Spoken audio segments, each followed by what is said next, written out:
ఆ దరిద్రం లేకుండా ఉండడం అన్న మాటకు అర్థం ఏమిటి? నిజంగా ఆయన ఓ ప్రయాణం చేయడానికి వెడుతూ 4 పళ్ళు పట్టుకుని వెళ్ళాలి. రాత్రి ఆ పళ్ళు తిని పడుకుందాం అనుకున్నాడు. తీరా ప్రయాణానికి బయలుదేరుతూ ఆ పళ్ళు పట్టుకెళ్లవలసిన సంచి విడిచిపెట్టి బయలుదేరిపోయాడు. తాను ఎక్కవలసిన వాహనం ఎక్కేశాడు. అందరూ తింటున్నారు, తాను తిందాం అనుకున్నాడు. ఆ తెచ్చుకున్న పళ్ళు మరిచిపోయాడు. కానీ ఆయన విద్వాంసుడు. ఇప్పుడు ఆయన్ని గుర్తుపట్టారు. రైల్లో ఎక్కడెక్కడున్న వాళ్ళు వచ్చి, అయ్యా మీరా అండి, చాలా సంతోషం, ఇవాళ మీరు కూడా ఈ రైల్లో ప్రయాణం చేస్తుండడం నాకెంతో సంతోషంగా ఉందని పడుకున్న పిల్లల్ని కూడా లేపి తీసుకొచ్చి ఆయనకి నమస్కారం పెట్టవే అని నమస్కారం పెట్టించి తలకో అరటి పండు తలకో యాపిల్ పండు తీసుకొచ్చి వద్దంటున్నా అక్కడ పెట్టిళ్ళారు. ఇప్పుడు ఆయన మరిచిపోతే వచ్చిన నష్టం ఏమిటి? ఓ రైలు పెట్టెలో ఉన్న వ్యక్తులకి సరఫరా చేయగలిగినన్ని పళ్ళు ఆయన దగ్గరికి వస్తాయి. ఇప్పుడు ఆయనకి లక్ష్మి లేదని ఎవరు చెప్పారు? విద్వాన్ సర్వత్ర పూజ్యతే. అసలు సరస్వతీ కటాక్షమున్న వాడికి లక్ష్మీ కటాక్షము లేకపోవడం అన్నది ఉండదు. మరి ఈ నానుడు ఎలా వచ్చిందండి లోకంలో? సరస్వతి లక్ష్మి రెండు ఓ చోట ఉండవంటుంటారు. ఎందుకని అంటే ఇదో అర్థం లేనటువంటి మాట, ఏదో కల్పితము అంటారే, అలా తమ అనుభవంతో కల్పించుకున్న మాట. లోకంలో ఒక పెళుసైన మాట ఉంటుంది, అత్తా కోడలు ఒక ఇంట్లో ఉండరు అని. ఎవరు ఉండరు? జీవితంలో అవగాహన తెలియని అత్తాకోడలు కలిసి ఉండరు.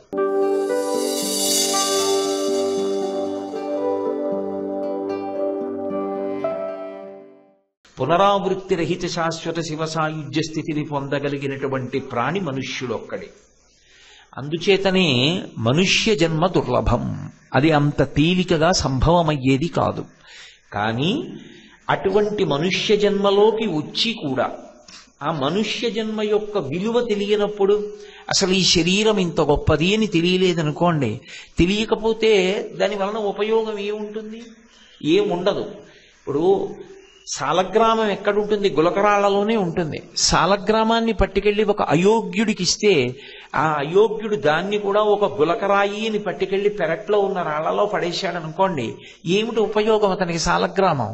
అది సాలగ్రామము అని తెలుసుకున్నవాడు ఒకడు ఉన్నాడు అనుకోండి, వాడికి అది బహు ఉపయుక్తము. తనని తాను ఉద్ధరించుకోవడానికి ఆ సాలగ్రామం ఉపయోగపడుతుంది. అలాగే ఈ శరీరం అంత గొప్పది, ఇది మళ్ళీ రమ్మంటే వచ్చేది కాదు అని తెలుసుకున్నవాడెవరో వాడు శరీరాన్ని సక్రమంగా వినియోగించుకునేటటువంటి అవకాశం ఉంటుంది. అందుకే మనుష్య జన్మకి మొట్టమొదట అవసరమైనది ఇది అంటే సరస్వతీ కటాక్షం అవసరం. శంకర భగవత్పాదులకి అన్నిటికన్నా కూడా అత్యంత ప్రీతిపాత్రమైన పేరుగా ఆయన వాంగ్మయాన్ని పరిశీలిస్తే కనపడేది ఏది అంటే శారద. శారద అంటే సరస్వతి. శారదా స్వరూపం అంటే శంకర భగవత్పాదులకి మీది మిక్కిలి ప్రీతి. ఎందుచేత అంటే అసలు ఆ సరస్వతి కటాక్షం కోసం ప్రయత్నించినటువంటి వాడు, ఆ సరస్వతి అనుగ్రహాన్ని పొందనటువంటి వాడు తన జీవితాన్ని సార్థక్యం చేసుకోలేడు. అందుకే శంకర భగవత్పాదులు సౌందర్యలహరిని పూర్తి చేస్తూ ఫలశ్రుత అన్నట్లుగా ఒక శ్లోకం చెప్తారు. ఆ శ్లోకంలో మనుష్య జీవితానికి సరస్వతీ కటాక్షము ఎంత అవసరమో ఆవిష్కరిస్తారు.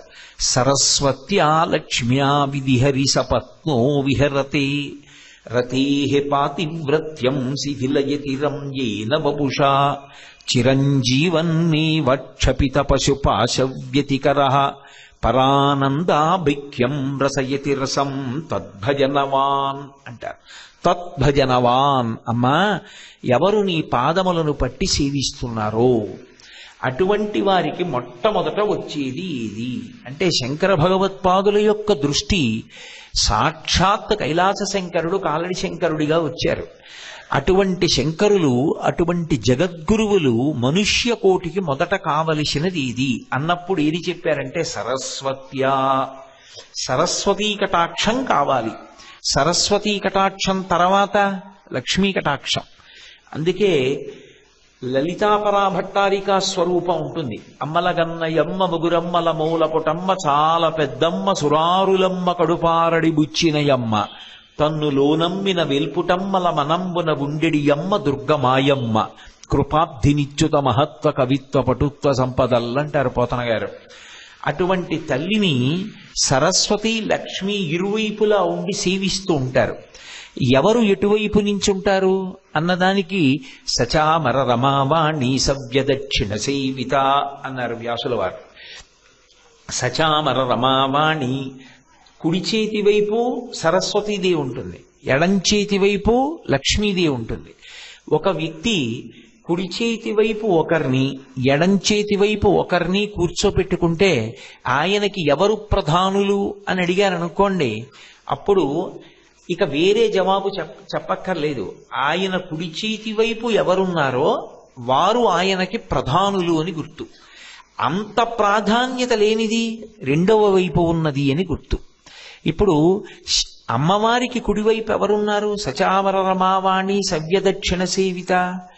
సరస్వతీదేవి కుడివైపు ఉంది, ఎడం వైపు లక్ష్మీదేవి ఉంది. అంటే సరస్వతీ కటాక్షము కన్నా కూడా లక్ష్మీ కటాక్షము గొప్పది కాదు. అంటే నా ఉద్దేశ్యం, సరస్వతీదేవి కన్నా నేను లక్ష్మీదేవిని చిన్నబుచ్చి మాట్లాడుతున్నానని మీరు అర్థం చేసుకోకూడదు. అలా అర్థం చేసుకుంటే నేను శంకరుల శ్లోకాన్ని తప్పుగా అన్వయం చేస్తున్నాను అని గుర్తు. అది కాదు శంకర భగవత్పాదుల ఉద్దేశ్యం. మన వైపు నుండి మనం పరిశీలనం చేసుకున్నప్పుడు సరస్వతీ కటాక్షము లేని లక్ష్మీ కటాక్షము ఉపయుక్తము కాదు. మొట్టమొదట అది ఏం చేస్తుందంటే భయహేతు అవుతుంది. సరస్వతీ కటాక్షం లేదు, విశేషమైనటువంటి లక్ష్మీ కటాక్షం ఉంది. ఎంత ఐశ్వర్యం ఉందో ఆయనకే తెలియదు, అంత ఐశ్వర్యం ఉంది. కానీ 4 అంకెలు వేసి కూడమంటే కూడలేడు. ఇప్పుడు ఆయన జీవితంలో ఎంత డబ్బు ఉన్నా అది ఆయన సంతోషంగా ఉండడానికి, ప్రశాంతంగా పడుకోవడానికి పనికొస్తుందా? పనికిరాదు. ఎందుచేత? భయం. ఎవరు ఏం చేస్తారో, ఎక్కడ వేలిముద్ర వేశానో, నన్ను నమ్మిస్తున్నాడో మోసగిస్తున్నాడో, ఎంత డబ్బుందో తెలియదు, ఎంత ఖర్చు అయిందో తెలియదు, ఎంత ఉందో తెలియదు, ఎవరు నిజం చెప్పారో తెలియదు, ఎవరు అబద్ధం చెప్పారో తెలియదు. ఉన్నది కానీ భయహేతు. 2, ఆయనకి ఖర్చు ఎలా పెట్టుకోవాలో తెలియదు. ఎందుకంటే ఉన్నది కదా అని అన్ని వేళలా దానం చేయడం కుదరదు. అపాత్ర దానం చెయ్యవద్దు అని. పాత్రత నెరిగి దానం చెయ్యాలి, లేకపోతే అది పాపమునకు కారణమవుతుంది. ఇప్పుడు పాత్రత నెరిగి దానం చెయ్యాలి అంటే ఎవరికి ఆ ద్రవ్యాన్ని దానం చెయ్యాలి అన్నప్పుడు శాస్త్ర పరిజ్ఞానం ఉంటే కదూ ఎవరర్హుడో వారికి ఇవ్వడం. లేనప్పుడు ఎవరర్హుడు కాడో ఎలా తెలుసుకోగలడు? అసలు శాస్త్రం చదువుకోలేని వాడు. కాబట్టి ఇప్పుడు ఆయన ద్రవ్యం ఆయన పుణ్యంగా మార్చుకోవడానికి ఉపయుక్తం అవుతుందని చెప్పడం కష్టం. ఇప్పుడు సరస్వతీ కటాక్షం లేని లక్ష్మీ కటాక్షం ఆయనకి ఏ విధంగా అభ్యున్నతినివ్వగలదు? సరికదా, నిరంతరం భయంతో ఉంటాడు. అటువంటి వాడు తన కడుపున పుట్టిన బిడ్డలతో ఒక మాట అంటాడు, డబ్బు కాదురా ముఖ్యమో, ముందు చదువుకోండి. ఆ చదువు లేక నేను ఎంత బాధపడ్డానో మీకు తెలియదు. మీరు ముందు బాగా చదువుకోండి, అప్పుడు డబ్బు ఉన్నా ఇబ్బంది లేదు. చదువు లేని డబ్బు చాలా ప్రమాదకరం రా అంటాడు. అనుభవంతో చెప్తాడు. అందుకే సరస్వతీ కటాక్షము లేని లక్ష్మీ కటాక్షము అంత సౌఖ్యాన్ని ఇస్తుంది అని చెప్పడం కష్టం. అందుకే కుడివైపు సరస్వతీదేవి ఉంటుంది, ఎడమవైపు లక్ష్మీదేవి ఉంటుంది. లక్ష్మీదేవి లేని సరస్వతీ కటాక్షం అసలు ఉండదు. ఎందుకని అంటే లోకంలో ఒక లక్షణం ఉంది, విద్వాన్ సర్వత్ర పూజ్యతే. సరస్వతీ కటాక్షము ఎవరి యందు ఉంటుందో వాడు సర్వత్ర పూజింపబడతాడు. ఆయనకి లక్ష్మీ కటాక్షమునకు లోటన్న మాట ఉండదు. అలక్ష్మి అన్న మాట దరిద్రం. అలక్ష్మి అంటే దరిద్రం. దరిద్రం అంటే ఏమిటండి? అంటే ఒక్కటి బాగా జ్ఞాపకం పెట్టుకోండి, బాగా డబ్బుండి వేళ పట్టును తినడానికి సమయం లేనివాడు దరిద్రుడే.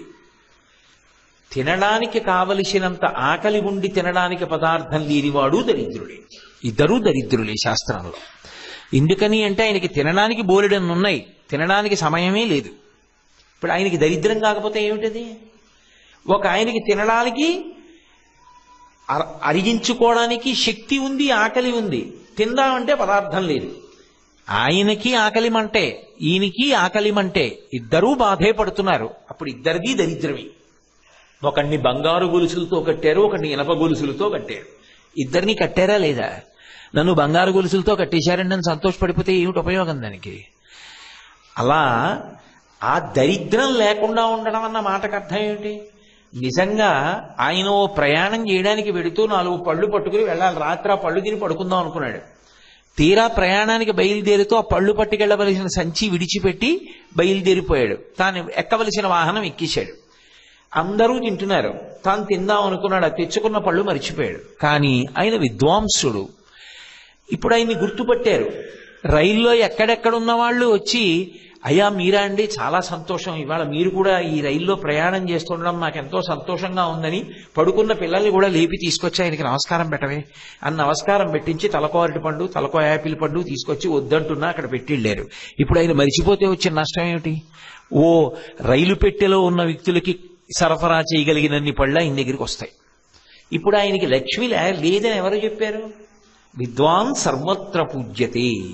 అసలు సరస్వతీ కటాక్షమున్న వాడికి లక్ష్మీ కటాక్షము లేకపోవడం అన్నది ఉండదు. మరి ఈ నానుడు ఎలా వచ్చిందండి లోకంలో? సరస్వతి లక్ష్మి రెండు ఓ చోట ఉండవంటుంటారు. ఎందుకని అంటే ఇదో అర్థం లేనటువంటి మాట, ఏదో కల్పితము అంటారే, అలా తమ అనుభవంతో కల్పించుకున్న మాట. లోకంలో ఒక పెళుసైన మాట ఉంటుంది, అత్తా కోడలు ఒక ఇంట్లో ఉండరు అని. ఎవరు ఉండరు? జీవితంలో అవగాహన తెలియని అత్తాకోడలు కలిసి ఉండరు. నాకు ఎన్నో కుటుంబాలు తెలుసు. మొదటి కాన్పుకి అత్తగారిని విడిచిపెట్టి పుట్టింటికి వెళ్లి 103 జ్వరం వచ్చి బెంగ పెట్టుకుంటే అత్తగారిని విడిచిపెట్టి ఉండలేక మళ్ళీ అత్తగారు మామగారు వెనక్కి తీసుకొస్తే తొలిచూలు కూడా అత్తారింట్లో పురుడు పోసుకున్న కోడళ్ళు ఉన్నారు. అత్తా కోడలు ఓ చోట ఉండరు. ఎందుకంటే మనకు అవగాహన లేకపోతే దెబ్బలాడుకుంటాం కాబట్టి. బ్రహ్మగారి ఇల్లాలు సరస్వతి. బ్రహ్మగారు ఎక్కడి నుంచి పుట్టారు? శ్రీ మహావిష్ణువు యొక్క నాభికమలంలోంచి పుట్టారు. ఇప్పుడు విష్ణువు భార్య లక్ష్మీదేవి. కాబట్టి సరస్వతీదేవికి లక్ష్మీదేవి ఎవరు? అత్తగారు. సరస్వతీదేవి ఎవరు? కోడలు. కాబట్టి అత్తా కోడళ్ళు ఓ చోట ఉండరు. కాబట్టి సరస్వతి లక్ష్మి ఓ చోట ఉండరు అని లోకంలో ఒక నానుడి. కానీ అది యథార్థం కాదు. అసలు లక్ష్మి ఎవరి ఎందుంటుంది అంటే, ఎవరికి సరస్వతీ కటాక్షం ఉంటుందో వాడి ఎందే లక్ష్మీ కటాక్షం ఉంటుంది. సరస్వతీ కటాక్షమున్న వాడి దగ్గర ఉన్నంత లక్ష్మీ కటాక్షం ఇతరుల దగ్గర ఉండదు. ఎందుకో తెలుసా? అసలు లక్ష్మి అన్న మాటకు అర్థం పరమతృప్తి. ఐశ్వర్యం అన్న మాటకు అర్థం ఏమిటి? తృప్తితో కూడిన జీవనం. సరస్వతీ కటాక్షం ఉన్నవాడు ఎప్పుడూ తృప్తితో ఉంటాడు. ఏం కావాలి? ఓ పడక్కుర్చీ వేసుకుని చంద్రబింబం వంక చూస్తూ 4 పద్యాలు చదువుకుంటూ మురిసిపోతాడు. ఆయనకి ఇది కావాలి అది కావాలన్న బెంగేం లేదు. నిత్యతృప్తుడై ఉంటాడు. అంతకన్నా ఐశ్వర్యం లోకంలో ఏముంటుంది? అందుకే సరస్వతీ కటాక్షాన్ని ముందడిగారు శంకరాచార్యుల వారు. ఎవరికి? తన కొరకు కాదు, లోకం కొరకు. అందుకే మీరు శంకర భగవత్పాదుల యొక్క శ్లోకాల్ని పరిశీలనం చేస్తే ఆయన ఆర్తితో ప్రశ్న వేసింది దేని గురించి అంటే సరస్వతీ కటాక్షం కోసం అడిగారు. నిజంగా శంకరాచార్యుల వారికి సరస్వతీ కటాక్షం లేదు అని అనగలమా? మహానుభావుడు, రాశీభూతమైనటువంటి జ్ఞానం.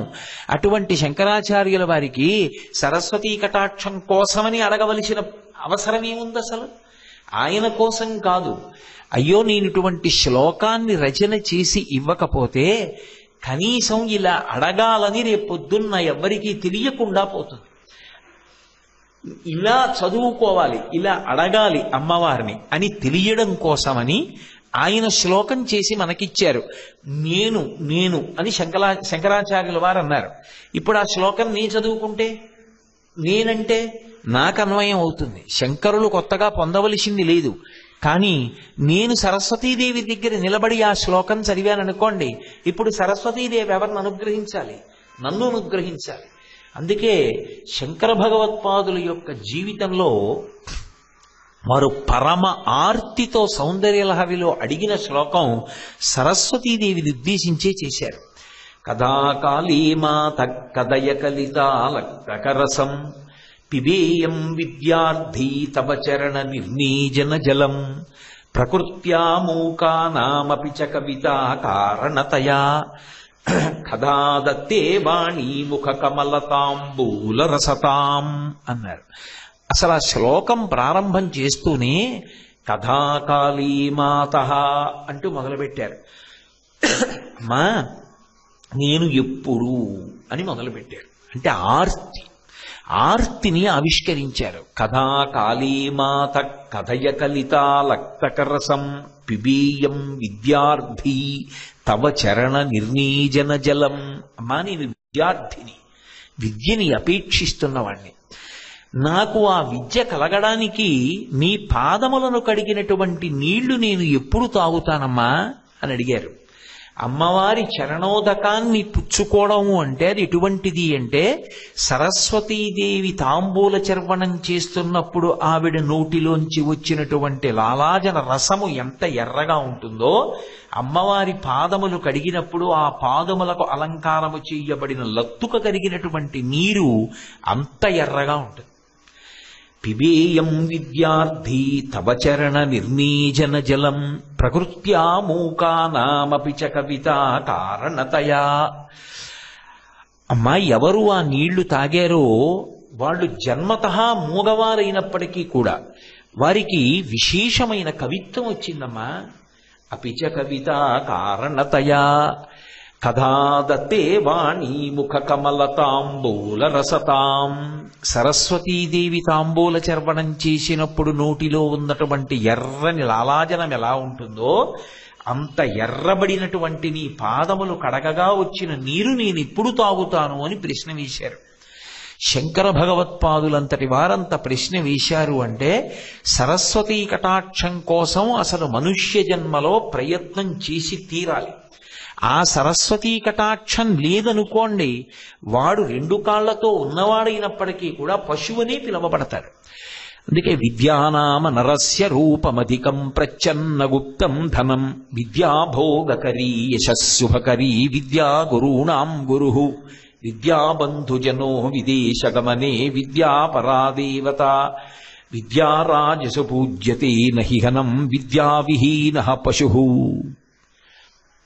ఆ సరస్వతి కటాక్షం ఒకరిని ఎలా మార్చగలదో చెప్తారు. విద్యానామ నరస్య రూపమధికం